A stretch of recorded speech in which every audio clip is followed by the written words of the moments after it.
것 같아요. 그것 때문에 그러겠죠. 네. 이건 언론 보도는 그 전통 매체, 레가시 미디어라고 그러는 전통 매체에는 그렇게 많이 나가지는 않았죠. 그렇지만 그 전통 매체와는 좀 다른 매체들, 특히 SNS나 뭐 이런 데에는 네. 뭐 거의 도배질을 해서 엄청나게 빠른 속도로 전국과 전 세계로 퍼져나갔거든요. 네. 그런 것도 있고요. 최근에 말꼬리 잡기, 특히 이제 부산 재미없다 발언, 뭐 이런 것 때문에 좀 많이 속이 좀 상했을 거예요. 그런데 어떤 부산 재미없다는 보면은 뭐 일단은 후보가 조심을 하긴 해야 되는데 이 꼬투리 잡기도 분명히 뭐 있긴 있었던 것 같고요. 네네. 김혜경 씨 낙상 사고에 관한 것은 이건 조금 경우가 다른 것 같고요. 뭐 전체적으로 진상을 도저히 짐작할 수 없는 일이 벌어진 거기 때문에 SNS에 굉장히 구체적으로 저도 그 일종의 찌라시성, 뭐 정보지성 뭐 이런 건데 아주 구체적으로 나왔어요. 그래서 그걸 보면은 뭐 그날 밤 하여튼 그 아파트 안에서 엄청난 일이 벌어진 걸로 돼 있고요. 그 엄청난 일이 상당히 구체적으로 묘사가 돼 있고 이래가지고 뭐 진실은 지금 사실 잘 모르겠습니다. 그건 뭐 아무도 모르는 일이고 지금 119하고 CCTV 화면하고 뭐 그거 정도가 지금 나와 있기 때문에 그걸로 일단은 설명을 하고 있고 짐작을 할 수밖에 없고 이런 상황이죠. 근데 하여튼 이걸 가지고 좀 속이 좀 상하긴 상했을 거예요. 굉장히 많은 말들이 나왔고 이것이 화요일 날 아침부터 시작해서 네. 화수 목 동안에 굉장히 시끄러웠고요. 조금 늦게 대응을 했어요. 그래서 지금 주말부터는 조금 꺾였죠. 토요일 일요일을 해가지고. 네. 지금도 역시 계속해서 말이 나오고 있기 때문에 본인이 아마 굉장히 스트레스를 많이 받았다고 생각됩니다. 네, 일단 최근에 이재명 후보의 강한 이런 비판적인 언론에 대한 이런 불만을 표시하는 것은 저는 기본적으로 이재명 후보가 가지고 있는 언론관에 대해서 네. 그 이전부터 굉장히 좀 비판적 인식이 깔려 있다라는 기저에 그런 생각이 드는데요. 네. 이제 과거에도 이 언론을 하나의 개혁 대상으로 놓고 특히 이제 보수의 특정 언론들은 실명을 거론하면서 굉장히 공격적으로 이야기한 케이스가 많이 있거든요. 특히 그리고 지난번 그 언론법 개정안 관련해서도 아시다시피 이제 거기 이제 5배를 이제 네네. 매기는 부분들에 대해서도 오히려 언론이 망하게 해야 된다는 어떤 과격한 발언들을 해왔거든요. 근데 지금 최근에 이런 가짜 뉴스에 대한 불만들 이전에 네. 이제 이재명 후보가 갖고 있는 이 언론도 개혁의 대상이고 또 스스로 이 언론의 피해 의식을 갖고 있기 때문에 경고성 발언을 통해서 지금 확장되지 못하는 본인의 지지율이 이 언론 때문에 이 기울어진 언론 환경 때문에다라고 하는 어떤 대상으로 공격하고 있는 것이 아닌가 저는 그렇게 비춰집니다. 과거 아마 신경민 전 의원도 기억하시겠지만 그 노무현 대통령의 안티조선 뭐 그때도 상당히 많이 논란이 있었잖아요. 이번에 뭐 이재명 후보도 뭐 조선일보를 뭐 직공하는 이런 일들도 있었는데 일종의 이제 언론의 당파성과도 관련이 있어서 이게 큰 대선 때마다 한 번씩 논쟁이 돼가는 것 같긴 해요. 근데 뭐 사실 연구한 결과가 나오지 않아서 단정하기는 어렵지만 선정적인 보도도 일부 들어가 있는 것 같고 당파성도 좀 들어가 있는 것 같고 또 그렇지 않은 것도 좀 있는 것 같고 민주당이 적절하게 대응하지 못한 것도 있는 것 같고 이 참 여러 가지 논쟁이 나올 때마다 언론개혁 문제가 나오기도 하고 지금 징벌적 손해배상제 말씀도 하셨는데 참 정리하기가 어려운 것 같아요. 좀 고민도 많고 정치권에서 볼 때는. 이건 뭐 아무리 해도 결론이 안 납니다. 근데 언론의 성향이라는 것이 어쨌든 언론사마다 조금씩 이렇게 차별화가 돼 있기 때문에 어떤 특정 언론 특히 보수 언론이라고 지칭되는 그런 언론사들에 대해서 실명을 통해서 강하게 공격적인 발언들을 하게 되면 뭐 그 언론사의 입장에서도 사실상 그것을 조아라 할 리는 만무하잖아요. 그렇죠. 그러다 보니까 그것이 오히려 더 적대적 관계가 될 수밖에 없는 그런 환경들을 만들 수밖에 없고 그 속에서 본인은 계속 피해 의식을 느끼는 그런 악순환이 계속되는 것이 아닌가. 그래서 그것이 결과적으로 어찌 보면 피해자 커스프레 같은 형태를 만들어서 또 하나의 권력이라고 하는 언론 권력들에 대해서 집중적으로 프레임을 만들고 그 속에서 개혁의 대상이다라고 하는, 그래서 자기는 개혁을 만들어가는 어떤 그 이미지를 쌓고자 하는 측면도 분명히 있다. 저는 이렇게 보여집니다. 예. 그러면 또 해석이 가능하다. 네. 이런 말씀을 해주셨는데요. 근데 지금 이제 민주당 쪽에서 의혹 제기하는 게 이른바 이제 2012년 대선 때 시발단이라고 해서 네. 조직적으로 댓글을 달았던 한 뭐 단체라고 해야 되나요? 아니면 뭐 이런 게 있었고, 근데 그것까지 기억을 소환하면서 지금 조직적으로 뭔가 움직이고 있다 이렇게 의혹 제기를 하거든요. 그래서 이준석 대표가 뭐 킹크랩 얘기 나왔을 때 드루킹 사건 때 킹크랩이라고 하는 일종의 댓글 조작 프로그램 뭐 그런 거 있었잖아요. 네. 그걸 잡기 위해서 크라켄 프로그램을 윤석열 후보한테 건넸다. 뭐 이런 얘기도 나오는데 얘기하죠. 어떻게 보세요? 지금 뭔가 조직적으로 움직이고 있다고 보세요, 두 분은? 근데 기본적으로요, 뭐 여야 할 것 없이 정치권 자체가 언론 환경은 당사자에게는 늘 불리하다라고 생각하고 하는 것 같아요. 저희 보수 진영에서도 언론 환경이 지금 야권 진영에 좋을 리가 없잖아요. 이제 늘 그런 불만들이 있었고, 특히 이런 뭐 댓글 조작이나 여론 조작하는 것은 뭐 실제 지난 대선에서 드루킹 사건으로 다 만천하에 드러났잖아요. 그러니까 오히려 지금 이재명 후보가 저렇게 불만을 표출하는 것이 상식적으로 잘 이해가 안 되는 측면이 있어요. 집권 여당의 프리미엄을 갖고 있음에도 불구하고, 특히 이 문재인 정권 들어서 뭐 대다수의 언론들이 이 지금 국민의힘 이 야당에게 우호적일 리는 없잖아요. 뭐 소위 말하는 이제 보수 언론들 정도가 뭐 그 표면상은 어떻게 보일지 모르겠으나 어쨌든 그런 측면이 있는데, 지금 말씀하신 크라켄이라고 하는 것도 상당히 오랫동안 저희가 나름 준비하면서 이 SNS상에서 기울어진 운동장을 바로잡지 못하면 대선에서도 우리도 불리한 환경들을 만들 수밖에 없다라는 생각 속에서 아주 조용히 우리가 면밀히 준비를 해온 것이거든요. 그렇기 때문에 이걸 통해서 경고도 하고, 이런 SNS 인터넷상에서의 여론 조작은 굉장히 위험한 불법이기 때문에 그것을 못하게 차단하는 그런 프로그램들을 만들게 된 것이죠. 예. 그거 자체 개발한 겁니까? 지금 하나만 여쭤볼게요. 그렇습니다. 크라켄이라는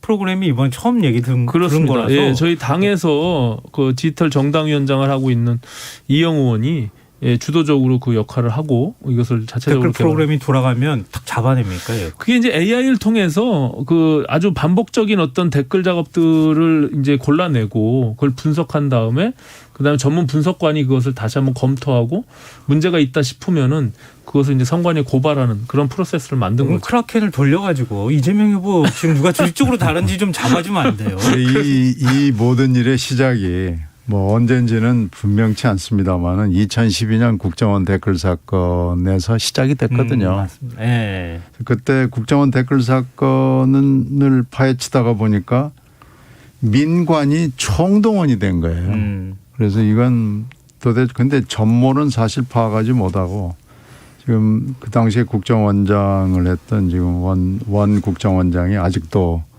이제 재판이 최근에서 끝난 거죠. 그래서 복역을 하고 있는데 국정원 댓글 사건을 파다 보니까 여기도 저기도 해가지고 뭐 민관이 뭐 총체적으로 동원이 된 게 나온 거예요. 그러면서 이제 드루킹은 그 다음에 또 드러난 거고요. 그래서 이 인터넷 세상이 되면서 어느 순간인지 모르지만 여러 가지가 변하면서 선거판이 변하게 된 겁니다. 그러면서 지금 크라켄까지 나온 건데 창이 나오면 방패가 나오고 방패가 나오면 또 창이 나오고 아마 이제 또 크라켄을 감시하는 그걸 또 피해서 또 가는 또 뭐 또 프로그램이 또 나올 거고요. 이게 끝이 없습니다. 그래서 선거를 과연 계속 이렇게 해서 해야 될 것인가라는 근본적인 지금 회의가 드는 거죠. 어쨌든 그 여론을 조작한다는 것은 네. 그건 굉장히 위험한 민주주의에 대한 도전이거든요. 그렇기 때문에 이것은 뭐 국가기관이건 민간에서 그걸 조작하건 간에 굉장히 큰 불법적 행위이기 때문에 정치권 스스로가 이 부분에 대한 경각심을 갖고 예, 이것을 스스로 차단하지 않으면 그런 유혹에 빠질 수밖에 없죠, 사실은. 근데 네. 지금 드루킹 같은 경우는 그 프로그램을 킹크랩이라고 하는 프로그램을 통해서 아주 뭐 그 기술적인 조작을 한 것이잖아요. 근데 보통의 경우는 이제 소위 말하는 사람이 직접 그것을 여러 개의 아이디를 통해 가지고 댓글 작업들을 통해서 다수가 대중이 그것을 여론을 이렇게 움직이는 것처럼 만드는 것이 보편적인데 그 이른바 2012년 대선 때 그렇죠. 심화했다는 예, 예. 거잖아요. 이제 그 다음의 단계가 이제 기술로 이 프로그램을 통해서 그것을 작동하게 하니까 이런 정도 수준이 되면 이것은 정말 이 국민들이 굉장히 이 가치 중립적인 사람들이 언론이나 어떤 그 국민들이 쓴 댓글을 통해서 자기의 정치적 의사들을 어떻게 이렇게 좌지우지할 수 있는 측면이 네. 있잖아요. 근데 네. 그런 것들을 조작해가지고 흐름을 만들어낸다면 그건 굉장히 위험한 그리고 굉장히 큰 불법적인 행위죠. 그래서 이런 것들은 반드시 차단해야 된다는 생각이 있습니다. 네, 뭐 이건 뭐 어느 당이나 다 마찬가지일 그럼요. 것 같으니까 상대 당을 전부 다 의심하는 거 아니겠어요? 꼭뭐 이런 경우 나오면. 근본적인 해결책을 찾기는 참 어려워 보여요. 네, 어쨌든 크라켄이 뭔가 이번에 한번 큰 일을 큰 일을 한번 예, 예. 한번 좀 어떻게 돌리는지 네. 결과를 한번 좀 지켜보도록 하겠습니다. 화제를 좀 바꿔보죠. 지금 이제 여야 주자들이 정책 대결도 조금씩 본격화하는 것 같은데요. 이 부동산 문제를 두고 지금 뚜렷한 입장차를 보이고 있습니다. 이재명 후보는 개발이익 환수법 그리고 국토보유세 도입을 주장하고 있고요. 윤석열 후보는 이 종부세 사실은 뭐 그 형해하라고 해야 될까요? 이 1주택자에 대해서는 면제하겠다 이렇게 하지만 사실은 뭐 종부세 없애겠다는 얘기나 마찬가지 주장을 지금 하고 사실상 주장을 하고 있는데요. 이 일종의 이제 두 후보의 부동산 정책 공약 어떻게 보시는지 좀 평가를 좀 해주십시오. 두 분이. 지금 이제 22일 그 종부세가 이제 각 개인들한테 고지서가 나가거든요. 이 시점에 딱 맞춰가지고 맞춤형 부동산세 공약을 지금 내놓은 건데요. 근데 뭐 내놓을 수는 있는 거지만 좀 검토가 좀 제대로 잘 돼 있나 하는 생각이 듭니다. 뭐 지금 종부세가 문제가 되는 건 알겠는데 이 종부세는 국세고 재산세는 지방세이기 때문에 네. 이 세금이라는 것을 낮추거나 하여튼 면제하거나 하는 데 있어서 모두 다 후보들은 유혹을 느끼죠.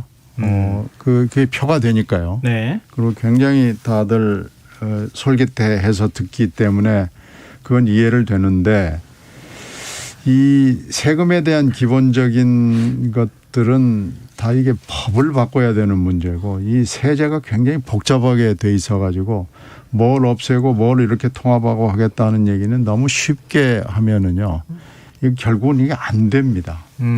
그러니까 좀 신중하게 했으면 좋겠다라는 것이 일단 좀 저희들한테는 반드시 필요한 것을 좀 생략하고 너무나 국민들에게 어필할 것만 가지고 하는 거 아니냐라는 생각이 들고요. 네.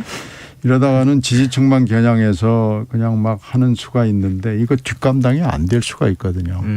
그러니까 종부세 문제하고 재산세 문제를 한꺼번에 이렇게 얘기를 하고 또 여기다 또 양도세 문제까지 얘기해서 보유세와 양도세 문제도 전혀 다른 문제인데 이걸 다 뭉뚱그려 가지고 모든 세금을 다 그냥 어떻게 뭐 없앨 수도 있고 낮출 수도 있고 이렇게 하는 것은 좀 현실적이지 않습니다. 그래서 너무 그냥 뭐 세금을 손을 대서 확 뭘 바꿔보겠다라는 데만 눈이 가 있는 거 아닌가.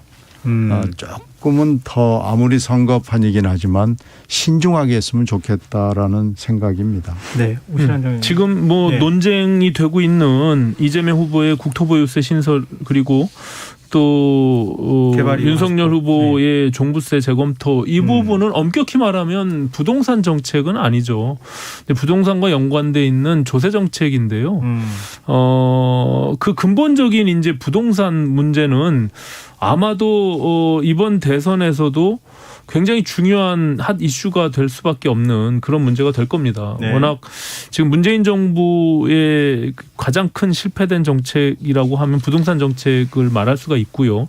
또 거기에 부동산 정책이 부동산 가격이 폭등하면서 또 공시지가가 오르면서 당연히 이 세금 문제가 따라갈 수밖에 없고 또 과도한 규제 일변도의 부동산 정책을 펼치다 보니까 네. 그 세금으로 이제 그것을 막아내려고 했던 측면이 시장에 제대로 된 작동들에 대한 어떤 역부작용으로 인해서 지금 부동산이 큰 문제가 되고 있는 거잖아요. 근데 어쨌든 이 국토부유세를 신설한다는 문제는 또 결국에는 증세에 대한 부담으로 국민들한테 굉장히 큰 부담이 될 수밖에 없는 거고 이제 종부세를 일가구의 경우 재검토하겠다라고 하는 것은 사실상 뭐 이제 전 국민으로 대상으로 보면 굉장히 작은 숫자일 수밖에 없죠. 한 1.7%라고. 네네, 1.7%라고 얘기하고 있죠. 네.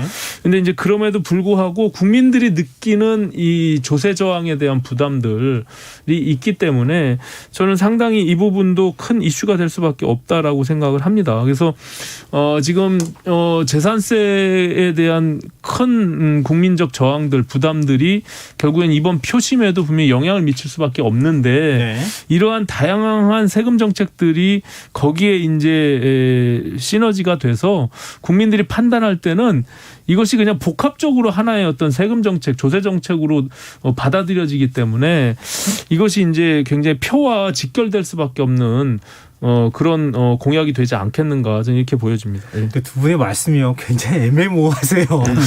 그 지금 종부세 1.7% 지금 내는 거잖아요. 네네. 상위 부동산 이제 아파트 가격이든 집값 상위에. 네네. 근데 1.7%에 해당되는 종부세를 굳이 지금 이렇게 건드리는 게 이게 맞는 거냐. 네. 그러면서 윤석열 부부가 소유하는 아파트 지금 30억짜리인데 매물로 나와 있다고 하는데 그거 종부세 기껏해야 110만 원 정도 낸다. 민주당에서 이렇게 지금 공격하고 있는 거고요. 지금 역으로 또 국민의힘에서는 그런 거 아닙니까? 저 뭐라고 해야 되죠? 그 국토보유세, 보유세 이거 또 다른 이제 증세 아니냐? 뭐 이렇게 지금 공격하시는 거 아닙니까? 좀 반대하면 반대하고 이 좀 어떻게 해야 된다 이렇게 좀 비판하실 거면 정확하게 비판해 주시면 좋겠는데요. 아니 이제 종부세라는 것 자체가 어떻게 보면은 뭐 보유세의 재산세에 대한 이중과세에 대한 논란도 있고 또 이것이 과연 과잉금지 원칙에 맞는 것이냐라는 여러 가지 논란이 있는 거잖아요. 네. 그런 과정에서 우리가 이제 다주택 소유자들에 대한 과세에 대해서는 쉽게 우리가 국민의힘조차도 그것을 뭐 이렇게 완화하겠다라고 말씀드리는 것이 아니라 어쨌든 1가구 1주택의 경우는 기본적으로 국민들 정서상 이것은 불가항력적인 측면이 있는 거 아니냐. 그리고 특히 이 문재인 정부가 다 이 아파트 부동산 가격 올려놓고 그것을 부과하는 측면이 있기 때문에 거기에 대한 조세 저항이 분명히 있는 거죠. 그런 측면에서 네. 상징적인 어떤 이 뭐랄까요? 이 종부세 1가구 1주택의 경우는 완화할 측면이 재검토할 측면이 있다라고 말하는 것은 상당히 뭐 국민적으로서는 국민들은 납득할 수 있는 부분이 아닌가 저는 이렇게 보여집니다. 네. 생애 1가구 1주택자의 경우에는 한번 검토를 해볼 필요가 있을 거예요. 생애 최초 주택 네. 1가구 1주택. 네, 생애 1가구 1주택으로 쭉 한 채만 가지고 늘렸다가 줄였다가 하는 경우에 서양의 경우에는 양도소득세 자체도 아예 한 푼도 안 받는 경우도 있습니다. 네. 그건 뭐 일리가 있죠. 그건 이제 양도소득세의 경우인데 종부세도 그러면 그렇게 하면 어떻냐라는 지금 논의를 하는 거잖아요.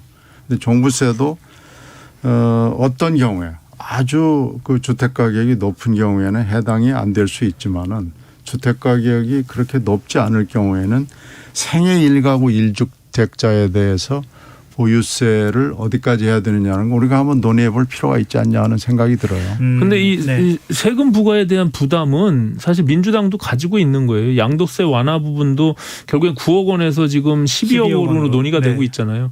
그것이 상징하고 있는 바는 이제 그것도 물론 민주당 내에서 이견이 있긴 하지만 그것을 주장하는 측면에서는 이 국민들이 공시지가나 부동산 가격이 너무 폭등한 상태에서 굉장히 큰 부담을 갖고 있다라는 것을 인정하는 꼴이잖아요. 그러니까 네. 이 부동산 정책에 대한 실패를 뭔가 일정 정도는 그것을 인정하는 측면이 있다는 것이죠. 예. 알겠습니다.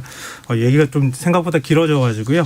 일단 여기서 이 논의는 일단 하는 게 좋겠습니다. 지금 여러분께서는 KBS 라디오 김성환의 시사회와 함께하고 계십니다. 여의도 인사 국민의힘 오신환 전 의원, 민주당 신경민 전 의원과 함께하고 있습니다. 자, 국민의힘 선대위 얘기도 좀 해봤으면 좋겠는데요. 뭐 제가 여러 가지 얘기를 덧붙일 필요 없이 어떻게 돼가는 겁니까? 김종인 전 비대위원장이 오는 겁니까? 안 오는 겁니까? 결국에는 오겠죠. 온다고, 오는 겁니까? 예, 온다고 보여지는데 네. 김종인 위원장이 늘 본인이 이제 어떤 전권이라고 하는 권한 행사를 전제로 하기 때문에 네. 사실 이제 그 과정 속에서 뭔가 저항이 있을 수밖에 없고 또 기존의 경선 과정에서 함께했던 분들과의 일정 정도의 관계에서 마찰이 있잖아요. 네. 이제 그런 아직 그것이 이제 조정되는 과정에 있다라고 보여지고 결국에는 그런 것들이 윤석열 후보 입장에서는 선택을 할 수밖에 없는 뭐 그런 상황이 오지 않을까. 그리고 더군다나 이준석 대표가 그 부분을 중재하면서 네. 윤석열 후보에게 일정 정도의 묵시적인 메시지를 주고 있기 때문에 네. 예, 윤석열 후보도 최종적으로는 그걸 받아들일 것이고요. 그리고 어쨌든 이 후보가 그것을 잘 판단하고 결정할 수 있도록 주변에서는 다 수용하고 따라주는 것이 저는 마땅하다 이렇게 생각합니다. 후보를 중심으로 선대위가 구성되는 건 예, 맞다. 물론이죠. 예, 예. 근데 김종인 전 비대위원장이 들어오기 위해서는 뭔가 정지 작업이 되거나 뭐 조건이 맞아야 되는데 아직까지 그 단계는 아니다. 지금은 그렇습니다. 그리고 이제 거론되는 인물들이 윤석열 후보 입장에서도 누구를 쓰고 싶은데 김종인 위원장은 그 모든 선대위를 본인이 다 이렇게 핸들링할 수 있기를 바라는 입장이기 때문에 그것을 다 수용하지 못하는 사람들도 있잖아요. 중진 의원들이나 네. 외부에서 함께하고 있는 사람들도 특히 뭐 지금 김병준 전 비대위원장도 지금 거론이 되고 있는데 이분의 입장에서도 김종인 위원장이 그렇게 탐탁지는 않을 거 아닙니까? 네. 김종인 위원장이 다 뭐 좌지우지하는 것에 본인이 다 그냥 허수아비처럼 딸려가지는 않을 거기 때문에 그런 어떤 일정 정도의 그 역할에 대해서 조정할 필요가 있는 것이죠. 예. 알겠습니다.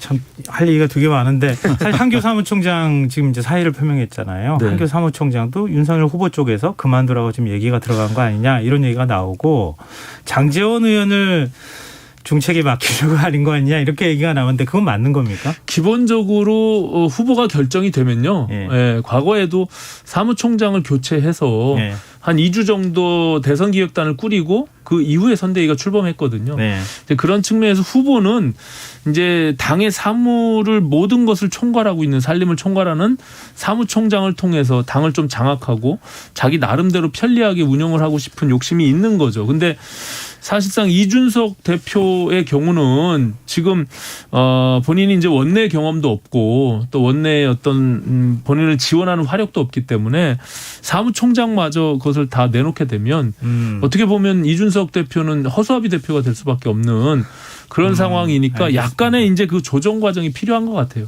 일단 사무총장이란 자리가 조직하고 특히 자금을 쥐고 있는 자리이기 물론이죠. 때문에 이렇게 예. 좀 신경전이 벌어지고 있는 것 같고요.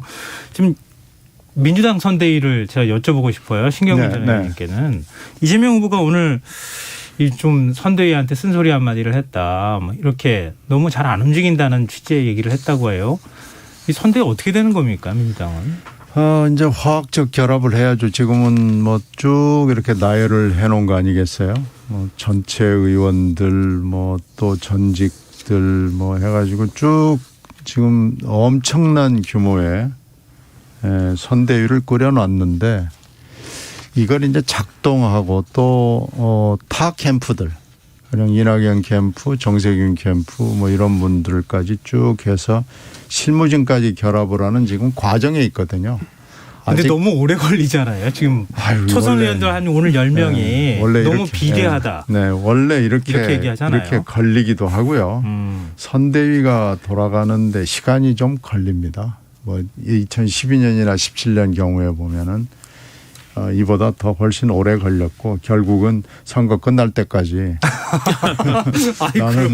나는 뭘 했나 하는 사람들이 한둘이 아니고요. 결국은 이렇게 오래 걸리고 화학적 결합까지 가는데 오래 걸립니다. 그러니까 지금 국민의힘은 너무 후보 중심으로 끌고 오려고 그러면서 이제 발생하는 갈등이 좀 있는 것 같고 민주당은 너무 당으로 치우친 걸 지금 후보가 끌어와야 되는 상황인 것 같아요.